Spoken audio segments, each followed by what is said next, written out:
When they bought back their gold,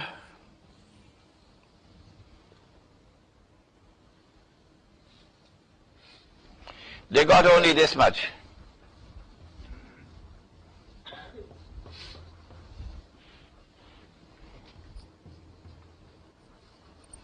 And Uncle Sam kept 41% in his pocket. Because the value of the paper had been devalued. So it's no longer $20 to buy back an ounce of gold, it's almost twice as much. You have to find $35 now to buy an ounce of gold. This is fraud. This is fraudulent. This is prohibited by Allah in the Quran 3 times. But our muftis probably didn't read that verse of the Quran when they declared this to be halal. Around the world, 1950s, 1960s, 1970s, 1980s, around the world you see the currencies of those countries which belong to the Jewish-Christian alliance. Those currencies now are called hard currencies. And the rest are now called soft currencies. And these are falling in value, constant devaluation. And the IMF is at the back of it, supporting you to devalue and devalue to become more competitive.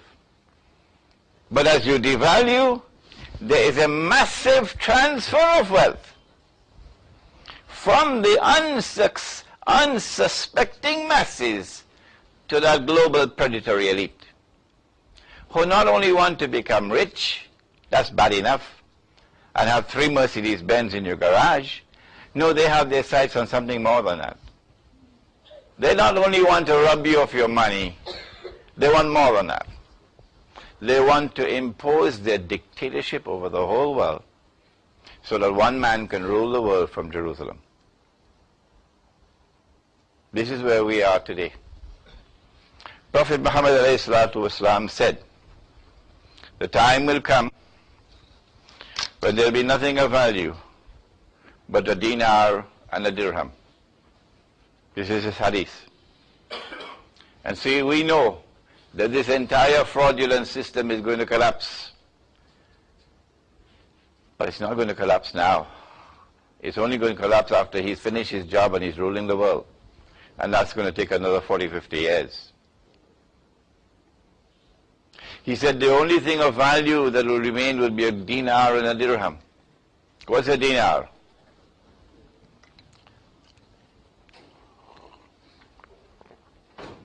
A dinar is a gold coin.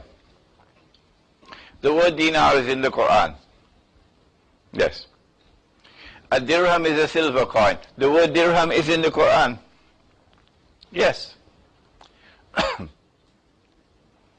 And so there is going to be a tomorrow when even this new international monetary system of electronic money is going to collapse. And gold and silver are going to come back as money. We know that. Well, what do we do in the meantime? This is the most painful part of the lecture now, because this is the part of the lecture where I am myself uncertain. What do we do now? You have to tell me what's going to happen when this financial Armageddon takes place. Around the corner. It's coming. It will make 9/11 look like a footnote. When money around the world crashes, when people are wiped out, and if you have no money, you can't move, you're immobilized. That crash is coming. What do we do to prepare for it? There's going to be chaos. There's going to be bloodshed. There's going to be killing when that crash takes place and money is wiped out.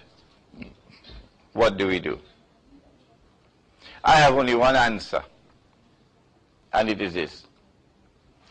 If this is a sunnah, this money which is with intrinsic value, gold and silver coins, and we have abandoned the sunnah, there's only one road to walk, and that is to recover the sunnah which has been abandoned. In order for us to recover the sunnah which is abandoned, we have to challenge the law which prohibits the use of gold and silver as legal tender. We have to ask very politely, why are you prohibiting the use of gold and silver as legal tender?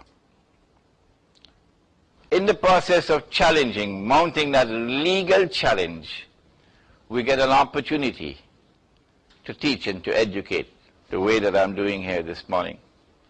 I hope and I pray that all of you become part and parcel of the effort that Nick Mahoney has been waging now for many years, to teach and to educate our people about money, to teach and educate our people about the fraudulent nature of the international monetary system that now exists, and the even more fraudulent one that's coming, and to teach and to explain to them the need to return to sunnah money, the gold dinar, which is what is going to come in the future, inshallah. ربنا تقبل منا إنك أنت السميع العليم وتب علينا يا مولانا إنك أنت التواب الرحيم برحمتك يا أرحم الراحمين آمين.